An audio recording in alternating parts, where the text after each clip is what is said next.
കാട്ടുമൃഗങ്ങളുടെ ആക്രമണം ആനയും ഒക്കെ ഉണ്ടല്ലോ. അപ്പോൾ അവർ വന്ന് ഇത് കളഞ്ഞിട്ടുണ്ടാവാം. ഈ വിഗ്രഹം കളഞ്ഞത് അകത്ത് കയറി കറക്റ്റായിട്ട് സാമൂഹ്യ വിരുദ്ധർ കളഞ്ഞാണ്. ഈ തച്ചുടച്ച വിഗ്രഹം അവിടെ ഇരുന്നപ്പം അവിടെ ജയിലിലോ കോടതിയിലോ എന്തൊക്കെയോ അസൗഖ്യങ്ങളുണ്ടാകും. ഞങ്ങളുടെ ഒരു ഐതിഹ്യവും വിശ്വാസവും അങ്ങനെയാണ്. അത് കഴിഞ്ഞ് ഈ എല്ലാ മാസവും പൂജ നടത്തിക്കൊണ്ടിരുന്ന സമയത്ത് 1980 ഈ വിഗ്രഹങ്ങളും തച്ചുടച്ച് ഇത് പിന്നെ പ്രശ്നമായി. അത് 2 സംസ്ഥാനങ്ങളിലുള്ള പ്രശ്നമാക്കിക്കൊണ്ട് എല്ലാ വർഷവും പൗർണമി നാളിൽ മാത്രം ഉത്സവം ഇരു സംസ്ഥാനങ്ങളും തമ്മിൽ യോജിച്ചുകൊണ്ടുള്ള ഉത്സവം നടത്തിക്കൊണ്ടിരുന്നത്. നിലവിലുള്ള വിഗ്രഹങ്ങളാണ് വെച്ചുകൊണ്ടാണ് 2 കേരള സൈഡിലെ മംഗളാദേവിയും തമിഴ്നാട് സൈഡിൽ കർണകയും. ഈ വർഷം ഞങ്ങൾ അമ്പലത്തിൽ നിന്ന് പൊങ്കാല എല്ലാ വർഷവും ഞങ്ങൾക്ക് 2 പൊങ്കാല ഉണ്ടായിരുന്നു. ഈ വർഷം അത് ഞങ്ങളെ നിഷേധിച്ചിരിക്കുകയാണ്. അത് ശരി. ഞങ്ങൾ കൊണ്ടുവന്ന സാധനം എങ്ങനെ തിരിച്ചു കൊണ്ടുവന്നോർത്തോണ്ടിരിക്കുക. അമ്മയ്ക്ക് വേണ്ടി ഇടാൻ വേണ്ടി ഞങ്ങൾ വന്നല്ലേ. എങ്ങനെ പോകുന്നുള്ള ഞാൻ കഴിഞ്ഞ വർഷം ഞാൻ വന്നിട്ടുണ്ടായിരുന്നു. അന്ന് ഇത്ര തിരക്കില്ല, ഇത്തവണ തിരക്ക് കൂടുതലാണ്. അങ്ങ് താഴെയായിട്ട് നമ്മൾ കാണുന്നില്ല, അത് തമിഴ്നാട്ടിലെ ഗൂഡല്ലൂരാണ്. അവിടുത്തെ കൃഷിയിടങ്ങളാണ് കാണുന്നത്. നമ്മളിപ്പോൾ നിൽക്കുന്നത് ഇവിടെയാണ്, മംഗളാദേവി ക്ഷേത്രം. കുമളിയിൽ നിന്നും പെരിയാർ ടൈഗർ റിസർവ് ഫോറസ്റ്റിനകത്തൊരു 14 കിലോമീറ്ററുകൾ ഉള്ളിലായിട്ടാണ് ഈ ഒരു ക്ഷേത്രം സ്ഥിതി ചെയ്യുന്നത്. ഇവിടുത്തെ പ്രത്യേകത എന്ന് പറയുന്നത് ഈ മേടമാസത്തിലെ ചിത്ര പൗർണമി ദിവസം മാത്രമാണ് ഇവിടേക്ക് ആൾക്കാരെ പ്രവേശിപ്പിക്കുന്നത്. ആ കാണുന്നതാണ്. അങ്ങേക്ക് നമ്മൾ പോകുന്നുണ്ട്, ഇവിടെ ഉത്സവം നടക്കുന്നത്. അപ്പോൾ തമിഴ്നാട്ടുകാരും മലയാളികളും ഒന്നിച്ച് ചേർന്ന് നടത്തുന്ന ഒരു ഉത്സവമാണ്. നമുക്ക് അവിടെയൊക്കെ കാണാൻ പറ്റും. അവിടെ തമിഴ്നാട്ടിലെയും അതുപോലെ തന്നെ കേരളത്തിലെയും ഒരുവിധമുള്ള എല്ലാ ഡിപ്പാർട്ട്മെൻറ്റിലെ ആൾക്കാരൊക്കെ ചേർന്നാണ് ഇവിടെ ഓരോന്ന് നടത്തുന്നത്. അനൂപേ, ഫസ്റ്റ് ടൈം അല്ലേ? എങ്ങനെ ഉണ്ടായിരുന്നു യാത്ര? അപ്പോൾ എല്ലാ സുഹൃത്തുക്കൾക്കും നമസ്കാരം. ബിൻഷാ വ്ലോഗിലെ പുതിയൊരു വീഡിയോയിലേക്ക് നിങ്ങൾക്ക് എല്ലാവർക്കും സ്വാഗതം. ഒന്ന് വെൽക്കം ചെയ്തു എല്ലാവരും. നമ്മളപ്പോൾ ഇനി ക്ഷേത്രത്തിനകത്തേക്കൊന്ന് കയറട്ടെ. അപ്പോൾ ഞങ്ങൾ എങ്ങനെയാണ് ഇങ്ങോട്ട് വന്നതെന്നുള്ളതൊന്ന് കണ്ടു നോക്കുക. അത് ഭയങ്കര രസം കേട്ടോ. ഭയങ്കര പൊടിയായിരുന്നു. കഴിഞ്ഞ വർഷം ഞാൻ ഇവിടെ വന്നിട്ടുണ്ടായിരുന്നു. വന്നപ്പോൾ ഇത്രയും പൊടിയില്ലായിരുന്നു, വേറൊരു അറ്റ്മോസ്ഫിയർ ആയിരുന്നു. അപ്പോൾ നിങ്ങൾക്ക് ഇവിടുത്തെ യാത്ര കറക്റ്റായിട്ട് കാണണമെങ്കിൽ നിങ്ങൾ കഴിഞ്ഞ വീഡിയോ കണ്ടാൽ മതി. അതിൻ്റെ ലിങ്ക് ഞാൻ ഡിസ്ക്രിപ്ഷനിലും ഐക്കാർഡുമായിട്ടൊക്കെ കൊടുത്തേക്കാം. അപ്പോൾ നമുക്കിനി അകത്തേക്കൊന്ന് പോയി നോക്കാം.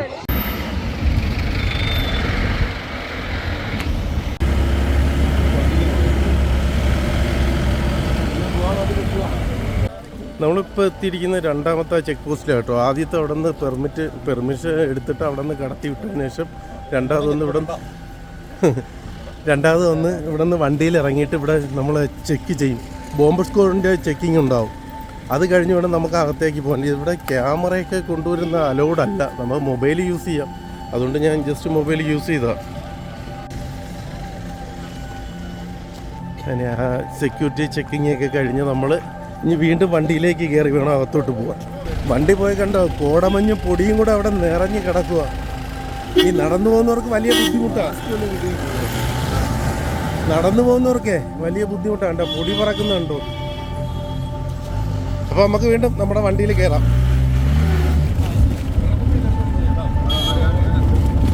എടുത്തോണ്ട് പോയാ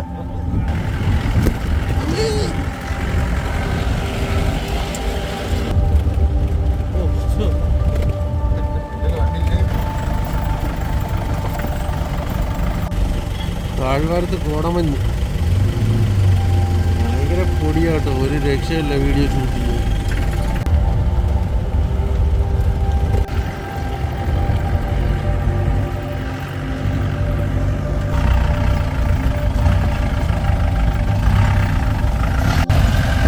അതിസാഹസികമായ ഒരു മത്സരമാണ് നടന്നുകൊണ്ടിരിക്കുന്നത്.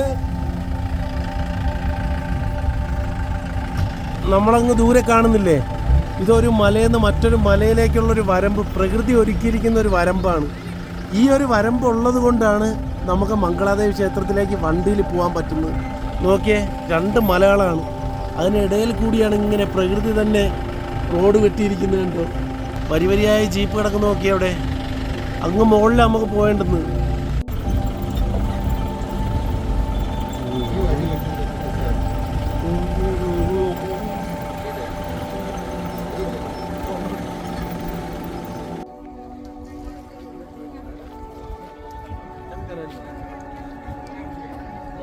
ഇതാണ് കേട്ടോ ക്ഷേത്രത്തിൻ്റെ കോമ്പൗണ്ട് എന്ന് പറയുന്നത്. ഇതാണ്. ഇപ്പോഴും ക്ഷേത്രമായിട്ട് നമുക്ക് കാണാൻ പറ്റത്തില്ല, എല്ലാം ഇടിഞ്ഞു പൊളിഞ്ഞ് കിടക്കുക.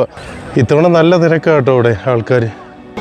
ഇവിടെ ദർശനത്തിനായിട്ട് ക്യൂ നിൽക്കുന്ന കേട്ടോ. ഇവിടെ 2 പൂജാരിമാരാണ്. നമ്മൾ ഈ കാണുന്ന ഇത് കേരളത്തിൻ്റെ ക്ഷേത്രവും അത് തമിഴ്നാടിൻ്റെ ക്ഷേത്രവും. അത് ദേവിയാണ്, കണ്ണകിയാണല്ലേ? ഇത് കണ്ണകി,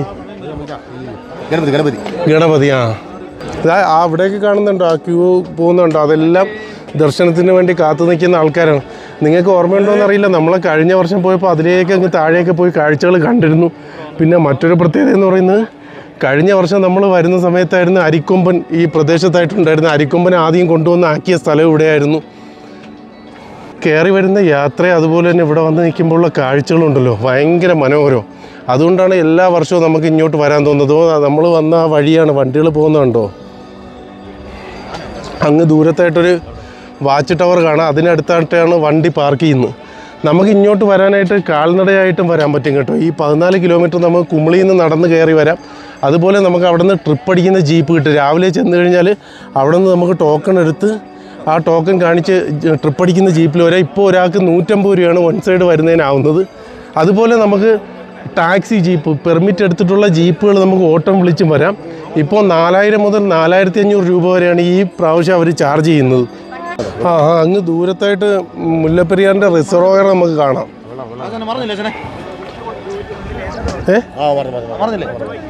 മറിഞ്ഞ എവിടെ? ആ താഴെ ആന ഉണ്ടെന്ന് പറയാം, നമുക്കൊന്ന് നോക്കാം. ഇവിടെ ഫോറസ്റ്റിൻ്റെ ക്യാമറയും അതൊക്കെ കാണാം. അതിനുള്ള സപ്ലൈക്ക് വേണ്ടി ഇവിടെ ഒരു സോളാറും വെച്ചിരിക്കുന്നത് കാണാൻ പറ്റും. അതുപോലെ നോക്കിയാൽ തിരക്ക് കൂടിക്കൂടി വരികയാണ് കേട്ടോ. ഇങ്ങനെ പോയിട്ട് ഇതിലെ ഒരു എൻട്രി ഉണ്ട്, അതുപോലെ തന്നെ പുറകുവശത്ത് ഇപ്പുറത്തെ വശത്ത് കൂടെ ഒരു എൻട്രി ഉണ്ട്. നമുക്കത് പുറകുവശമാണോ മുൻവശമാണോ എന്ന് പറയാൻ പറ്റത്തില്ല. 2 കവാടമുണ്ട്. ഇതിൻ്റെ ഹിസ്റ്ററിയൊക്കെ ഞാൻ മറ്റൊരു വീഡിയോയിൽ, കഴിഞ്ഞ വീഡിയോയിൽ ഞാൻ പറഞ്ഞിട്ടുണ്ടായിരുന്നു. അപ്പോൾ നിങ്ങൾ ഉറപ്പായിട്ടും അതും കൂടി നോക്കണേ. ഈ വർഷത്തെ മംഗളാദേവി യാത്രയും മംഗളാദേവിയിലെ കാഴ്ചകളൊക്കെ ഇങ്ങനെയാണ്. വരും വർഷങ്ങളിലും തിരക്ക് തന്നെ ആയിരിക്കും. അപ്പോൾ തമിഴ്നാട്ടിൻ്റെ ഫോറസ്റ്റ് ഉദ്യോഗസ്ഥരെയും പോലീസിൻ്റെ ഉദ്യോഗസ്ഥരെയൊക്കെ നമുക്കിവിടെ കാണാൻ പറ്റും. അതുപോലെ അങ്ങേ സൈഡിലെ ഷെഡിലായിട്ട് അവിടെ വിവിധ വകുപ്പുകളുടെ ആൾക്കാരും ഉണ്ട്. നമ്മളൊന്ന് മുകളിലേക്ക് കയറിപ്പോയി നോക്കാം. കണ്ടോ, ഇതിനകത്തേക്ക് ചെരുപ്പിട്ടുകൊണ്ട് ഇറങ്ങാൻ പറ്റത്തില്ല. നമ്മൾ ജസ്റ്റ് ഒന്ന് ചെരുപ്പ് കൂടെ ഇട്ടിട്ട് ഇറങ്ങിപ്പോവാം. ഇത് എനിക്കെങ്ങനെ അറിയാമെന്ന് ചോദിച്ചു കഴിഞ്ഞാലേ, കഴിഞ്ഞ വർഷം ഞാൻ ഇതിനകത്ത് ഇത്രയും തിരക്കൊന്നുമില്ല ചുറ്റിക്കിറങ്ങി നടന്നതാ. പൊളിഞ്ഞു പോയിരിക്കുന്നുണ്ടോ? ഇത് കംപ്ലീറ്റ് ആയിട്ട് കാട് മൂടി കിടന്നൊരു ക്ഷേത്രമാണ്. ഇതിങ്ങനെ പൊതുജനത്തിനായിട്ട് തുറന്നു കൊടുത്തിട്ടല്ല, കണ്ടെത്തിയിട്ട് ഒരു 60 വർഷങ്ങളാവുന്നതേ ഉള്ളൂ. ഇത് ഈ കാണുന്നത് ഒരു എൻട്രിയാണ് കേട്ടോ. ഇതാണോ മെയിൻ പ്രവേശ കവാടം, അതാണോ എന്നുള്ളത് നമുക്കറിയില്ല. പക്ഷേ ആൾക്കാർ പൂജയ്ക്കായിട്ട് വരുമ്പോൾ കൂടുതൽ പേരും വരുന്നത് അപ്പുറത്ത് കൂടെ തന്നെയാണ്. കാണാനായിട്ട് കയറി വരുന്നവരാണ് ഇതിൻ്റെ പുറകുവശത്തു കൂടെ, പുറകുവശം എന്നല്ല ഈ വശത്തു കൂടെ കയറി വരുന്നത്. ഇവിടുത്തെ പ്രധാന വഴിപാട് പൊങ്കാല വഴിപാടാണെന്ന് പറഞ്ഞല്ലോ. അപ്പോൾ സ്ത്രീജനങ്ങൾ പൊങ്കാല അർപ്പിക്കുന്നതിനായിട്ട് എത്തിയിട്ടുണ്ട്. ഉടനെ തന്നെ ഇവിടെ പൊങ്കാല തുടങ്ങും. നമ്മളിവിടേക്ക് വരുമ്പോൾ രാവിലെ തന്നെ വരാൻ ശ്രമിക്കുക കേട്ടോ. കാര്യം നടന്നു വരികയാണെങ്കിൽ ഒരു 2 മണിക്കൂറിന് മുകളിൽ സമയം എടുക്കും ഇനി നടന്നെത്താനായിട്ട്. അതുപോലെ തന്നെ വൈകുന്നേരത്തിന് മുമ്പായിട്ട് നമുക്ക് ഇറങ്ങി പോവുകയും വേണം. അപ്പോൾ രാവിലെ വന്നു കഴിഞ്ഞാൽ കാര്യങ്ങളെല്ലാം ചെയ്ത് ദർശനമൊക്കെ കഴിഞ്ഞ് നമ്മൾ പോകാൻ പറ്റും. ആ ദർശനത്തിനുള്ള ക്യൂ ആണ്, നീണ്ട നിരയാണ്. നോക്കിയൊരു ക്ഷേത്രം എന്നൊരു കോട്ടയെന്നൊക്കെ പറയാൻ പറ്റുന്ന രീതിയിലാണ്. നമ്മുടെ പണ്ടത്തെ കോട്ടകളൊക്കെ കാണുമ്പോഴല്ലേ കല്ല് വെട്ടി ചെത്തി മിനുക്കി ചെയ്തിരിക്കുന്നത്, അതുപോലെ തന്നെയാണ് ഇതിൻ്റെ ഭിത്തിയൊക്കെ കാണുന്നത്. ബാക്കി ഇവിടെയുള്ള ബിൽഡിങ്ങുകളൊക്കെ ആയിരിക്കും ഇടിഞ്ഞു പൊളിഞ്ഞ് കിടക്കുന്നത്. അമ്മ പൊങ്കാല ഇടുന്നുണ്ടോ? ഇടാൻ പറ്റുന്നില്ല. അതെന്ത് പറ്റി? നമ്മൾ പാസ് എടുത്തില്ലെന്നാണ് പറയുന്നത്. അത് ശരിയാ. ഞങ്ങൾ എല്ലാ വർഷവും ഇടുന്നതാണ്. ഞങ്ങൾ പാസ്സൊന്നും എടുക്കാതെയാണ് വന്നിട്ടുണ്ട്. അപ്പൊ ഇത്തവണ പാസ് എടുത്താൽ മാത്രമേ പൊങ്കാല ഇടാൻ പറ്റുള്ളൂ ഇവർ പറയുന്നേ. അതുകൊണ്ട് ഞങ്ങൾ കൊണ്ടുവന്ന സാധനം എങ്ങനെ തിരിച്ചു കൊണ്ടുവന്നോർത്തോണ്ടിരിക്കുക. അമ്മയ്ക്ക് വേണ്ടി ഇടാൻ വേണ്ടി ഞങ്ങൾ വന്നല്ലേ. അത് എങ്ങനെ പോകുന്നുള്ള ഞാൻ കഴിഞ്ഞ വർഷം ഞാൻ വന്നിട്ടുണ്ടായിരുന്നു. അന്ന് ഇത്ര തിരക്കില്ല, ഇത്തവണ തിരക്ക് കൂടുതലാണ്. അപ്പോൾ നമുക്ക് എന്തായിരുന്നാലും വൈകുന്നേരത്തിന് മുമ്പ് ഇവിടെ കഴിഞ്ഞ് പോകണമല്ലോ, അത് മാനേജ് ചെയ്യാൻ വേണ്ടിയിട്ടായിരിക്കാം. ഓക്കെ അമ്മ. അമ്മയുടെ പേര്? സിന്ധു. എവിടുന്ന? കുമളി തന്നെയാണ്. ശരി എന്നാൽ ഞാൻ തിരുവനന്തപുരം. ഞാനിവിടെ വന്ന് ഈ ചേട്ടനോട് ഇങ്ങനെ സംസാരിച്ചപ്പോഴാണ് എൻ്റെ ധാരണകൾ മാറ്റിക്കൊണ്ട് ഈ ക്ഷേത്രത്തിനെ കുറിച്ചുള്ള കുറേ ചരിത്രങ്ങൾ എനിക്ക് മനസ്സിലാക്കാൻ സാധിച്ചു. അത് ചേട്ടൻ നമുക്ക് വേണ്ടി ഒന്ന് പറഞ്ഞിട്ട്. ചേട്ടാ ഒന്ന് പേര് പറഞ്ഞിട്ടൊന്ന് പറഞ്ഞോളൂ. ഈ എൻ്റെ പേര് മോഹനൻ പിള്ള. ഞാൻ ഈ ക്ഷേത്രവുമായിട്ട് ബന്ധപ്പെട്ട ഉത്സവത്തിൽ 30 വർഷമായിട്ട് സ്ഥിരമായിട്ട് വരുന്നു, 2 സംസ്ഥാനങ്ങൾ തമ്മിലുള്ള ഉത്സവത്തിൽ. അപ്പോൾ അതിനു മുമ്പ് കുമളി ശ്രീ ഗണപതി ഭദ്രകാളി ക്ഷേത്രത്തിലെ പൂജാരി വന്ന് എല്ലാ മാസവും ഇവിടെ പൂജ നടത്തിക്കൊണ്ടിരുന്നു. എല്ലാ മാസവും എല്ലാ മാസവും പൂജ നടത്തിക്കുന്നത്. ഒരു ദിവസം മാത്രം ഇപ്പം അത് ഞാൻ പറഞ്ഞുതരാം. അത് കഴിഞ്ഞ് ഈ എല്ലാ മാസവും പൂജ നടത്തിക്കൊണ്ടിരുന്ന സമയത്ത് 1980-ലാണ് ഈ വിഗ്രഹങ്ങളും തച്ചുടച്ച് ഇത് പിന്നെ പ്രശ്നമായി. അത് 2 സംസ്ഥാനങ്ങളിലുള്ള പ്രശ്നമാക്കിക്കൊണ്ട് എല്ലാ വർഷവും പൗർണമി നാളിൽ മാത്രം ഉത്സവം ഇരു സംസ്ഥാനങ്ങളും തമ്മിൽ യോജിച്ചുകൊണ്ടുള്ള ഉത്സവം നടത്തിക്കൊണ്ടിരുന്നത്. അപ്പോൾ ഇതിനു മുമ്പ് ഞങ്ങൾ ഈ ക്ഷേത്രത്തിൻ്റെ വിഗ്രഹങ്ങൾ തച്ചുടച്ചപ്പോൾ പീരുമേട് കോടതിയിൽ സബ് കോടതിയിൽ കേസ് രജിസ്റ്റർ ചെയ്യും. ആ കേസിൻ്റെ എക്സ്പയർ അതിന് വേറെ എതിരില്ലാതെ എക്സ്പയറായി വിധി വന്നപ്പം ഈ തച്ചുടച്ച വിഗ്രഹം കുമളി ക്ഷേത്രത്തിൽ കൊണ്ടുപോകണമെന്നും പറഞ്ഞ് ജഡ്ജി ഞങ്ങളെ പേഴ്സണലായിട്ടും അല്ലാതെയും അറിയിച്ചു. കാരണം അവിടെ ഈ തച്ചുടച്ച വിഗ്രഹം അവിടെ ഇരുന്നപ്പം അവിടെ ജയിലിലോ കോടതിയിലോ എന്തൊക്കെയോ അസൗകര്യങ്ങളുണ്ടാകും. ഞങ്ങളുടെ ഒരു ഐതിഹ്യവും വിശ്വാസവും അങ്ങനെയാണ്. അപ്പോൾ അതുപോലെ ഒരു വിശ്വാസമുള്ള ഒരു ജഡ്ജി വന്നപ്പോഴാണ് ഞങ്ങളോട് പേഴ്സണലായിട്ട് വിളിച്ച് ഇത് കൊണ്ടുപോകണമെന്ന് പറഞ്ഞു. പക്ഷേ ഞങ്ങൾ പറഞ്ഞത് കൊണ്ടുപോകാം, ഇവിടെ പുതിയ വിഗ്രഹം വെക്കാൻ സമ്മതിച്ചാൽ ഞങ്ങളത് കൊണ്ടുപോകാമെന്ന് പറഞ്ഞു. അല്ലെ അത് ഇവിടെ കൊണ്ടുപോയി കളയാൻ പറ്റും, അല്ലെ അതെവിടെയെങ്കിലും ആറ്റിലുമൊക്കെ കൊണ്ട് തള്ളേണ്ട ഒരു ഇത് ഞങ്ങളുടെ വിശ്വാസപ്രകാരം. അപ്പോൾ പുതിയ വിഗ്രഹം വന്നെങ്കിൽ മാത്രമേ അത് ചെയ്യാൻ പറ്റുള്ളൂ. ഇപ്പോൾ നിലവിൽ എങ്ങനെയാണ് ഇവിടെ വിഗ്രഹം കൊണ്ടുവരുന്നത്? വിഗ്രഹം ഇപ്പം നിലവിലുള്ള വിഗ്രഹങ്ങളാണ് വെച്ചുകൊണ്ടാണ് 2 കേരള സൈഡിൽ മംഗളാദേവിയും തമിഴ്നാട് സൈഡിൽ കർണകി. ഇത് തമിഴ്നാട്ടിൽ നിന്ന് അവർ വിഗ്രഹം കൊണ്ടുവന്നാണ് പൂജ നടക്കുന്നത്? ഇല്ലില്ല, അവർ അതിന് ഒരു ഇത് മാത്രമേ ഉള്ളൂ, അല്ല മുഖച്ചാ മാത്രമേ ഉള്ളൂ, മുഖച്ചാരത്ത് മാത്രം കൊണ്ടുവന്നിട്ട് അവർ പൂജ ചെയ്യാം. അവർ ചെയ്യാം. എനിക്ക് കഴിഞ്ഞ വർഷമൊക്കെ വന്നപ്പോൾ ഞാൻ വിചാരിച്ചു വെച്ചിരുന്ന തമിഴ്നാട്ടിൽ നിന്ന് വിഗ്രഹം അല്ല അത് നമുക്ക് മുഖച്ചാർത്ത് മാത്രം കൊണ്ടുവന്ന് വിഗ്രഹം പീരുമേട് സബ് കോടതിയിൽ ഇരിക്കുക. കോടതി ഇരുന്നിട്ട് അതിന് ഞങ്ങൾ തച്ചുടച്ച് കഴിയുമ്പോൾ ആര് തച്ചുടച്ചെന്ന് ഞങ്ങൾക്ക് അറിയത്തില്ല കേട്ടോ.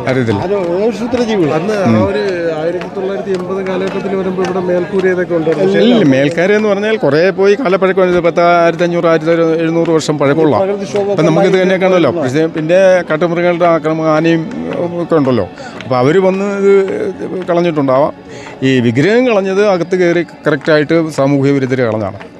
ഇതിപ്പോൾ സ്ട്രിക്റ്റായി മാറിയത് അന്ന് ടൈഗർ റിസർവ് ഫോറസ്റ്റ് അല്ലായിരുന്നു. അന്നല്ലായിരുന്നു. അത് കഴിഞ്ഞ് പിൽക്കാലത്ത് റിസർവ് ഫോറസ്റ്റായി കഴിഞ്ഞപ്പോൾ ഇതിപ്പം ഇങ്ങോട്ട് നിയന്ത്രണം വെച്ചത് ഞങ്ങളിലുണ്ട്. ഇതിൻ്റെ ഇവിടെ വന്ന് പിന്നെ പൂജ നടത്തിയതിൻ്റെ വണ്ടിയുടെ ചാർജ് ഉൾപ്പെടെ, ജീപ്പിൻ്റെ ചാർജ് ഉൾപ്പെടെയുള്ള കാസുകെട്ട് മുഴുവൻ ഞങ്ങളുടെ ഇരിപ്പുണ്ട്, അമ്പലത്തിലുണ്ട്.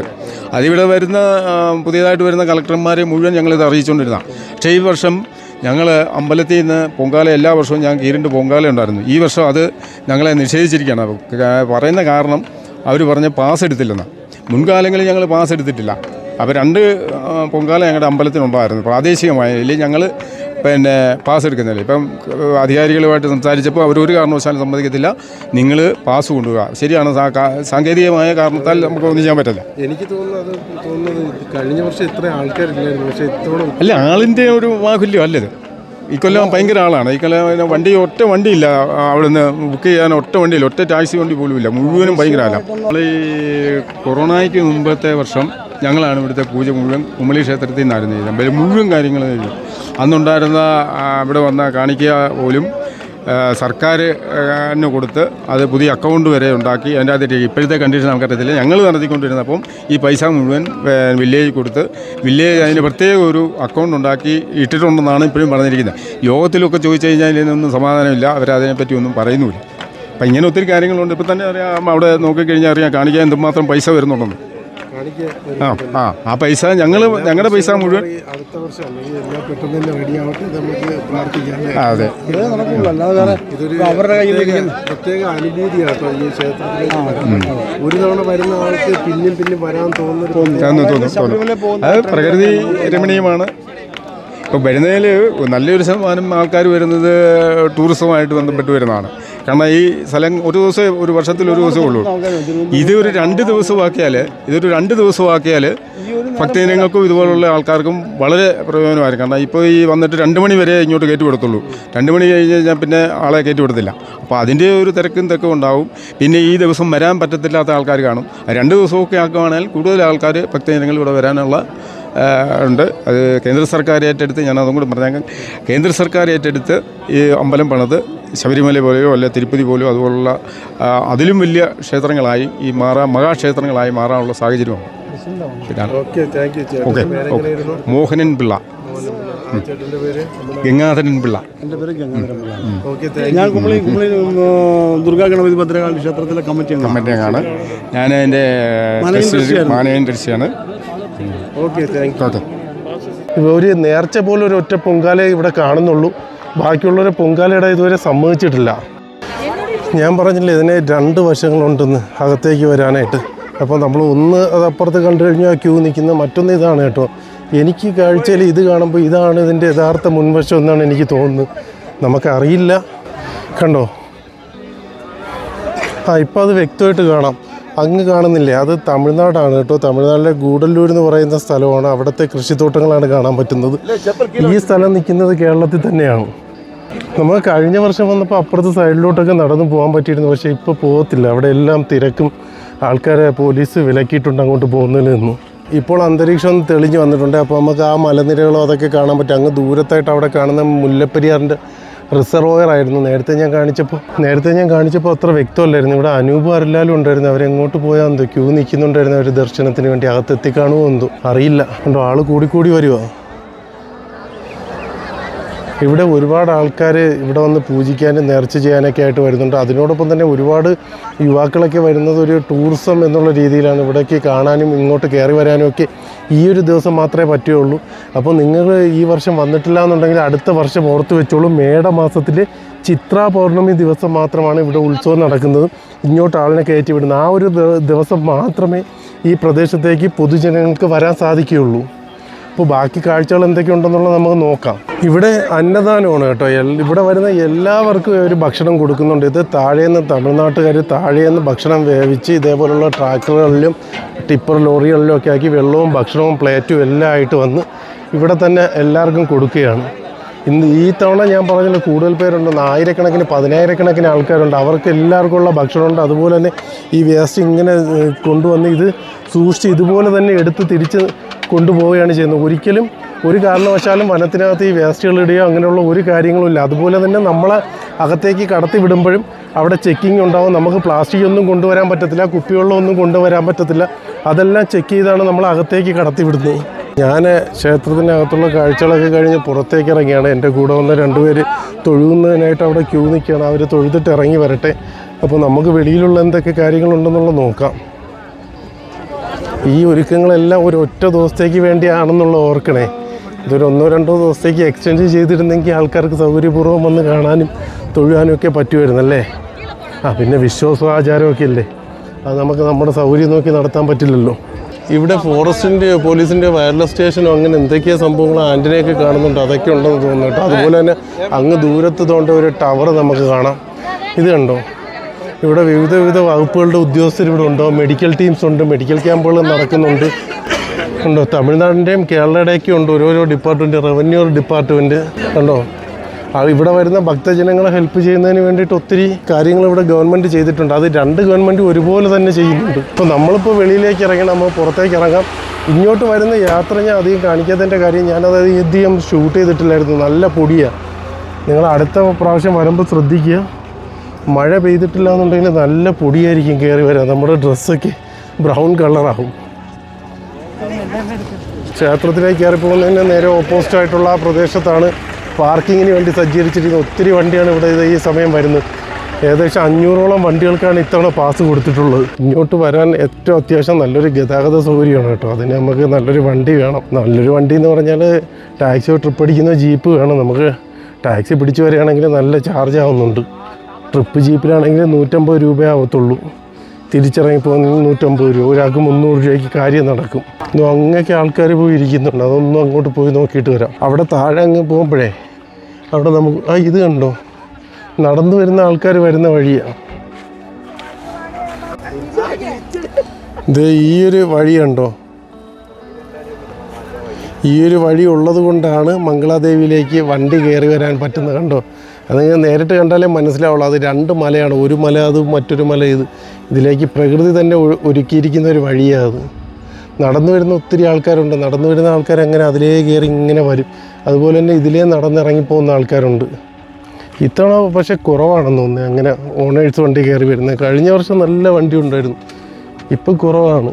ഇപ്പോൾ അർമത പോലുള്ള ജീപ്പ് അങ്ങനെയുള്ള ജീപ്പുകളൊക്കെ കാണാനുള്ളൂ. കഴിഞ്ഞ വർഷം റാങ്ക്ലറും ഇത് ഫോർച്യൂണറൊക്കെ കയറി വരുന്നുണ്ടായിരുന്നു. ഒരു ഫോർച്യൂണറിൻ്റെ വീഡിയോ ഞാൻ എടുത്തിട്ട് ആകെ പൊല്ലാപ്പായതായിരുന്നു. ഇത് കണ്ടോ വണ്ടി വരുന്നത്. അവിടെ നിന്ന് ഏതൊക്കെ പോർച്ച് വണ്ടികൾ വരുന്നുണ്ട്. പക്ഷേ അത് റിസ്ക്കാണ്. ഇത്രയും കൺജസ്റ്റഡ് ആയിട്ടുള്ളതിന് ഇടയിൽ കൂടെ നമ്മൾ വണ്ടിയും കൊണ്ട് വരുമ്പോഴേ ഈ വലിയ ബോഡിയുള്ള വണ്ടികളാണെങ്കിൽ ഒരയാനൊക്കെയുള്ള സാധ്യത കൂടുതൽ. അപ്പോൾ അങ്ങനെ സംഭവിക്കാതിരിക്കാൻ വേണ്ടി നമ്മൾ ശ്രദ്ധിച്ചോടിക്കുമ്പോഴേ അത് വീണ്ടും കൂടുതൽ ട്രാഫിക് ബ്ലോക്ക് ഉണ്ടാക്കും. ഞാൻ ആരെയും ഇത് ചെയ്ത് പറയുന്നതല്ല, അത് കൊണ്ടുവരുന്നത് നല്ലത് തന്നെയാണ്. നമുക്ക് വണ്ടി ഉണ്ടെങ്കിൽ ഇങ്ങനെയുള്ള സ്ഥലത്ത് കൊണ്ടുവരണമല്ലോ. എന്നാലും വണ്ടി ശ്രദ്ധിച്ച് മാത്രമേ നമുക്ക് കൊണ്ടുവരാൻ പറ്റുള്ളൂ, അല്ലെങ്കിൽ റിസ്ക്കാണ്.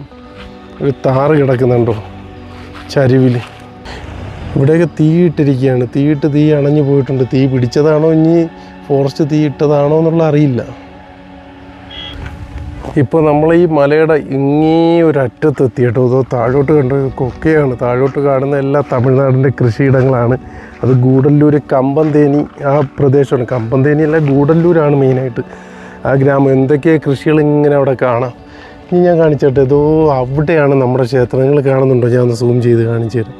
കണ്ടോ? അവിടെ നിന്നാണ് നടന്ന് നമ്മളിതാ ഇങ്ങ് വന്നത്. അതാണ് നമ്മൾ നേരത്തെ നിന്ന് കണ്ട ക്ഷേത്രം. ഒത്തിരി ആൾക്കാർ ഇപ്പോഴും വന്നുകൊണ്ടിരിക്കുക. ആ വഴിയെ കയറി പോകുന്നുണ്ട്. ഉറുമ്പ് പോകുന്ന കണക്ക് നിരന്ന ആൾക്കാർ. എന്താ രസമെന്ന് നോക്കിയേ. വണ്ടിയും ആൾക്കാരുമായിട്ട് ഇങ്ങനെ 2 മണി വരെ വണ്ടി കടത്തി വിടത്തുള്ളൂ. അത് കഴിഞ്ഞ് എല്ലാവരെയും തിരിച്ചു കൊണ്ടുപോകാനേ വണ്ടി വരുള്ളൂ. ആൾക്കാരെ ഇങ്ങോട്ട് കടത്തി വിടത്തില്ല. അതുകൊണ്ട് നടന്നു വരുന്ന ആൾക്കാരാണ് അങ്ങ് കൂടെ പോകുന്നത്. കണ്ടോ കണ്ടോ ഉറുമ്പ് വരുന്ന കണക്ക് നടന്ന് വരുന്നത്. അപ്പോൾ എങ്ങനെയുണ്ട്? അടിപൊളിയല്ലേ മംഗളാദേവിയിലെ കാഴ്ചകൾ? എനിക്കിന്ന് വന്നപ്പോൾ കുറച്ചും കൂടിയൊക്കെ ഇവിടെയൊക്കെ നടന്ന് ഇങ്ങോട്ടൊക്കെ കാണാൻ പറ്റി. പക്ഷേ ഭയങ്കര തിരക്കാണ്. നമുക്ക് കഴിഞ്ഞ വർഷത്തെ പോലെ ആസ്വദിക്കാൻ പറ്റിയിട്ടുണ്ടായിരുന്നില്ല. അപ്പോൾ ഈ 2 വീഡിയോകളും കൂടെ നിങ്ങൾ മിക്സ് ചെയ്ത് കണ്ടാൽ മതി കേട്ടോ. അപ്പോൾ മംഗളാദേവിയെക്കുറിച്ച് അറിയാം. നമ്മൾ നേരത്തെ വിചാരിച്ചിരുന്ന പോലെയല്ല, കുറച്ച് ധാരണകൾ മാറ്റി തരുന്ന ഒരു സംഭവമായിരുന്നു ഈ യാത്ര. ഇനി എന്തൊക്കെയാണെന്നുള്ളത് നോക്കിയിട്ട് പറയാം. നമ്മളെ ഏറ്റവും എഡ്ജിലേക്ക് എത്തി കേട്ടോ. ഇവിടെ നിന്ന് അങ്ങോട്ട് കാണുമ്പോൾ താഴോട്ട് കുഴിയാണ്. ഇത് തമിഴ്നാട്ടിലെ അടിവാരത്തു നിന്ന്, ഗൂഡല്ലൂർ ഭാഗത്തുള്ള അടിവാരത്തു നിന്ന് മുകളിലേക്ക് നടന്ന് കയറി വരേണ്ടുന്ന വഴിയാണ്. ഇങ്ങനെ വരാനാണെങ്കിൽ ഏകദേശം ഒരു 3-4 കിലോമീറ്റർ മാത്രമേ ഉള്ളൂ. പക്ഷേ ആ കാണുന്ന 2 മലകൾ കയറി വേണം വരാൻ. ഇതിലേ കാണുമ്പോൾ നിങ്ങൾക്ക് ചെറുതായിട്ട് തോന്നും, പക്ഷേ ഭയങ്കരമായ 2 മലകളാണ് കയറി ഇഞ്ഞ് മുകളിലേക്ക് വരേണ്ടത്. അങ്ങനെയാണ് തമിഴ്നാട്ടിൽ നിന്ന് കൂടുതൽ പേരും വരുന്നത് കേട്ടോ. അതുപോലെ കേരളത്തിൽ കൂടെ വരുമ്പോഴേ താണ്ട് ആ കാണുന്ന ആ വഴിയാണ് ഇങ്ങനെ വരുന്നത്, നടന്ന് വരുന്നത്. നമ്മൾ റോഡ് വന്നില്ല, ആ വഴിയെ തന്നെയാണ് വരുന്നത്. അവിടെ കണ്ടോ ഇങ്ങനെ ഒരു കോട്ട പോലെ സഹ്യപർവ്വതം വെട്ടി നിർത്തിയത് കണക്ക്. ആ സഹ്യപർവ്വതത്തിൻ്റെ അപ്പുറത്തെ സൈഡ് കേരളവും ഇപ്പുറത്തെ സൈഡ് തമിഴ്നാട്. ആ ടെക്സ്ചർ മാറുന്ന നമുക്കറിയാം. ഇപ്പുറത്തോട്ട് നോക്കുമ്പോൾ കംപ്ലീറ്റ് സമതലമായിട്ട് വന്നിട്ട് കംപ്ലീറ്റ് കൃഷിയാണ്. അതേസമയം ഇപ്പുറത്തെ സൈഡ് കംപ്ലീറ്റ് കാടാണ്. ആ കേരളത്തിൻ്റെയും തമിഴ്നാടിൻ്റെയും വ്യത്യസ്തത എവിടെയെന്ന് നോക്കി അറിയാം അല്ലേ ബ്രോ? അത്ര നല്ല വിസിബിലിറ്റി ഇല്ല കേട്ടോ. ഒന്ന് മൂടിയാണ് നിൽക്കുന്നത്. അല്ലെങ്കിൽ ആ ഒരു ഭാഗത്തായിട്ടാണ് മേഘമലയൊക്കെ വരുന്നത്. അവിടെ ഒരു വാട്ടർഫാൾസൊക്കെ ഉണ്ട്. അത് വെള്ളം ഉണ്ടെങ്കിൽ കാണാൻ വരുന്നത്. ഇപ്പോൾ അതൊന്നും തെളിഞ്ഞേ വരുന്നില്ല. ഇതാണ് നമ്മുടെ ജീപ്പ്, നമ്മൾ വന്ന ജീപ്പ് കേട്ടോ. മിഖായൽ. കോൺടാക്ട് നമ്പർ ഇവിടെ കൊടുത്തിട്ടുണ്ട്. നിങ്ങൾക്ക് ഇനി മംഗളാദേവി വരുമ്പോഴോ ഇടുക്കി കുമളിയൊക്കെ വരുമ്പോഴൊക്കെ വിളിക്കാവുന്നതാണ് കേട്ടോ. ഇതാണ് നമ്മുടെ ഡ്രൈവർ ജോമോൻ. ഹായ്. അപ്പോൾ ഒന്ന് പറഞ്ഞേക്ക് നമ്മുടെ പ്രേക്ഷകർ വരികയാണെങ്കിൽ. നമുക്ക് മംഗളാദേവി കഴിഞ്ഞ് കഴിഞ്ഞാൽ പിന്നെ നമുക്ക് തേക്കടി വന്നു കഴിഞ്ഞാൽ സത്രമുണ്ട്, ഓഫ് റോഡും കാര്യങ്ങളെല്ലാം ഉണ്ട്. അനിമൽസിനെ കാണാൻ സൈറ്റ് സീയിങ് എല്ലാം അവൈലബിൾ ആണ്. ഗവി, കാങ്ങമൊഴി എല്ലാം ട്രിപ്പുണ്ട്. വരുന്നവരെ കോൺടാക്ട് ചെയ്യുക. ഓക്കെ. അപ്പോൾ നമ്മൾ തിരിച്ചുള്ള യാത്രയിലാണ്.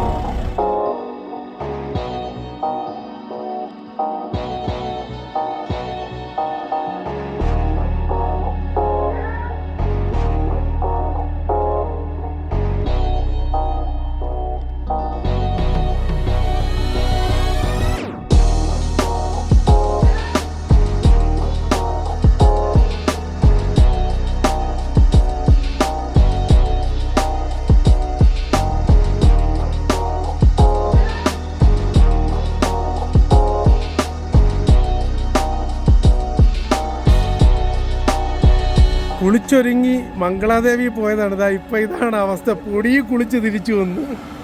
എങ്ങനെ ഉണ്ടായിരുന്നു? എൻ്റെ ആ പൊന്നെ, ഇത് കണ്ടോ നിൻ്റെ അവിടെ